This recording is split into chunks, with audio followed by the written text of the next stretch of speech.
Hello students, आज का हमारा प्रश्न है सिद्ध कीजिए कि 1/√2 एक अपरिमेय संख्या है। यहाँ पर अपन को संख्या दी हुई है 1/√2, इसे अपन को एक अपरिमेय संख्या सिद्ध करना है, तो इसे अपन हल करते हैं। तो इसको अपरिमेय सिद्ध करने के लिए अपन को मानना होगा, माना 1/√2 एक परिमेय संख्या है, तो लिखेंगे माना 1/√2 एक परिमेय संख्या है। माना 1/√2 एक आपकी परिमेय संख्या है। अब यह परिमेय संख्या है तो अपन 1/2 को a/b या p/q के रूप में लिख सकते हैं।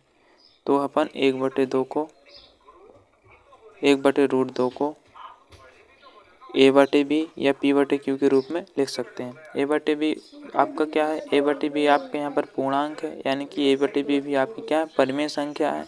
और परिमेय संख्या के ही बराबर होती है। इसे अपन एक परिमेय संख्या माना, तो परिमेय संख्या के ही बराबर होती है।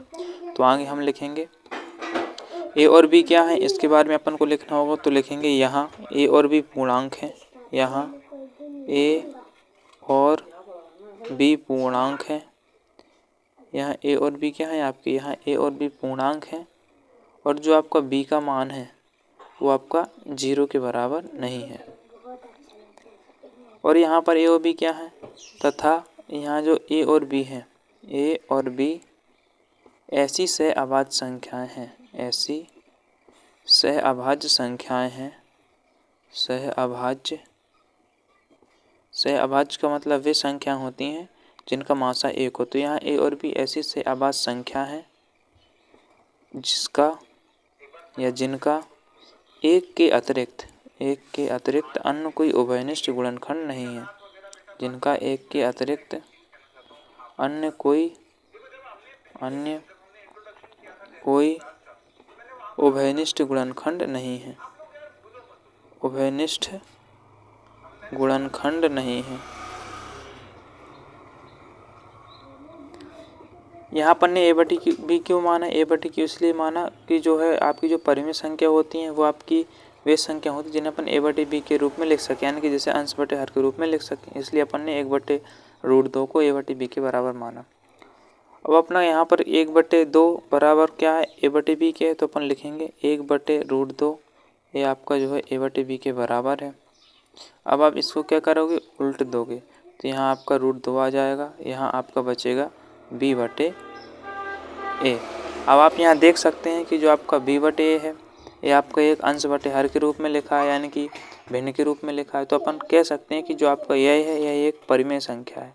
यह परिमेय है तो यह भी आपकी क्या होगी, परिमेय होगी। तो अपन लिखेंगे यहाँ जो आपका b/a है, यहाँ b/a एक परिमेय संख्या है। यहाँ b/a एक परिमेय संख्या है। b/a क्या है आपकी, एक परिमेय संख्या। b/a परिमेय संख्या है तो जो आपका √2 है, तो √2 भी क्या होगी, परिमेय होगी। तो √2 भी आपकी एक परिमेय संख्या होगी। क्यों होगी, क्योंकि यह परिमेय है तो परिमेय संख्या सिर्फ परिमेय संख्या के ही बराबर होती है। तो अपन यहाँ पर लिखा, लेकिन वास्तव में √2 क्या है, एक आपकी अपरिमेय संख्या है। तो लिखेंगे हम जानते हैं कि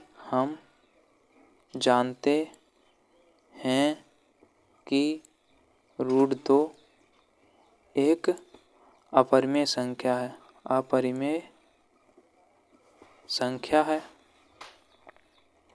तो अपन यहाँ से लिख सकते हैं कि जो आपकी अपरिमेय संख्या परिमेय संख्या के बराबर नहीं होगा। तो अब हमने ऊपर क्या माना था, ऊपर माना था कि 1/√2 एक आपकी क्या है, परिमेय संख्या, लेकिन वास्तव में यह एक अपरिमेय संख्या थी, इसे अपरिमेय सिद्ध करना था। तो अपन ने इसके विपरीत माना कि 1/√2 आपकी एक परिमेय संख्या है। तो परिमेय संख्या किसके बराबर होगी, परिमेय के ही बराबर होगी।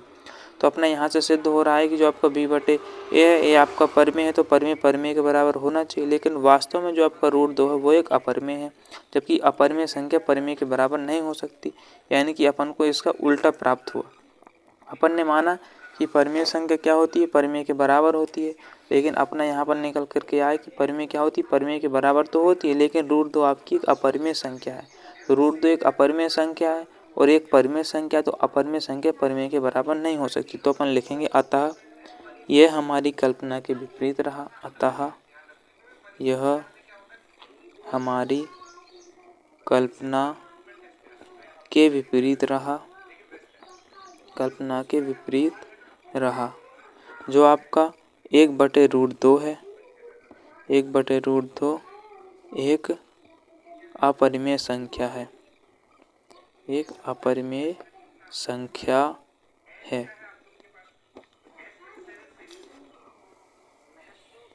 इसी के साथ आपका प्रश्न नंबर 5 हल होता है। मैं उम्मीद करता हूँ कि आपको वीडियो पसंद आई होगी। यदि वीडियो पसंद आई हो तो हमारे चैनल को लाइक, शेयर और सब्सक्राइब जरूर करें। धन्यवाद।